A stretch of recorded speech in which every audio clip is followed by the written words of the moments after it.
PRS के senior leader KTR Rama Rao ने तेलंगाना में कांग्रेस हुकूमत पर सख्त तनकीद करते हुए कहा कि खुश्क साली से मुतासिरा किसानों को फी एकड़ 25,000 रुपये का मुआवजा दिया जाए। एक प्रेस कॉन्फ्रेंस से खिताब करते हुए केटीआर ने कांग्रेस हुकूमत को नाअहल करार दिया और कहा कि रियासत में गोदावरी और कृष्णा नदियों में पानी मौजूद होने के बावजूद किसानों को फ़ायदा नहीं पहुंच रहा, जो हुकूमत की नाकामी का सबूत है।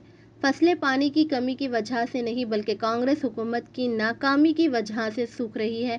अगर हुकूमत आबी वसाइल का सही इस्तेमाल करती तो किसानों को ये दिन न देखने पड़ते। उन्होंने मजीद कहा है कि बीआरएस पार्टी और साबिक वज़ीर आला के चंद्रशेखर राव हमेशा किसानों के साथ खड़े हैं और किसानों के हुकूक के लिए जदोजहद जारी रखेंगे। बीआरएस हुकूमत में किसानों के लिए तारीखी इक़दामात किए गए थे, लेकिन कांग्रेस हुकूमत की नाअहली किसानों को मुश्किलात में डाल रही है। केटीआर ने कहा कि रियासत के मुख्तलिफ इलाकों में किसान मुआवजे का मुतालबा कर रहे हैं और हुकूमत से फौरी मदद की अपील कर रहे हैं। बीआरएस पार्टी ने किसानों के मसाइल को उजागर करने और हुकूमत पर दबाव डालने का ऐलान किया है ताकि उन्हें उनका हक मिल सके। ఎండల వల్ల పంట ఎండిందని ముఖ్యమంత్రి అంటాడు, బోర్ల కింద ఎండిపోతే మాకు బాధ్యత లేదని బాధ్యత రాహిత్యంతో ఇరిగేషన్ మంత్రి మాట్లాడతాడు. మేము రాష్ట్ర ప్రజల తరపున, రాష్ట్ర రైతుల తరపున ముఖ్యమంత్రిని, ప్రభుత్వాన్ని ఒకటే అడుగుతా ఉన్నాం.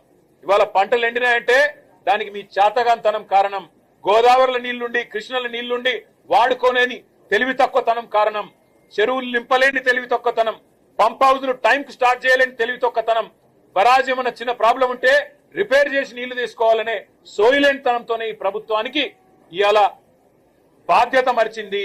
అందుకే మేము రాష్ట్ర ప్రజల తరపున అడుగుతా ఉన్నాం, ఎక్కడెక్కడైతే పంట ఎండిపోయిందో ఎకరానికి 25,000 రూపాయల చొప్పున వెంటనే ఈ బడ్జెట్ లో డబ్బులు కేటాయించి నష్టపరిహారం రాష్ట్ర ప్రభుత్వమే చెల్లించాలి. రాష్ట్రంలో లక్షలాది ఎకరాల్లో పంట ఏదైతే ఎండుతుందో దానికి ఖచ్చితంగా ఈ ప్రభుత్వం రైతులకు క్షమాపణ చెప్పాలి. ఇలా భూగర్భ జలాలు అడుగంటున్నాయంటే ఖచ్చితంగా దానికి కారణం ఈ ప్రభుత్వమే.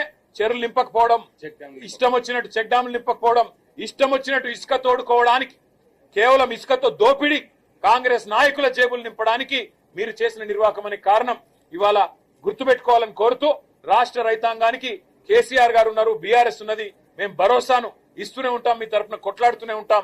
ఎక్కడెక్కడైతే పంటలు ఎండుతున్నాయో ఆయా ప్రాంతాల్లో పర్యటించి రైతుల్లో మనోధైర్యాన్ని నింపడానికి మేము ప్రయత్నం చేస్తూనే ఉంటామని చెప్పి కూడా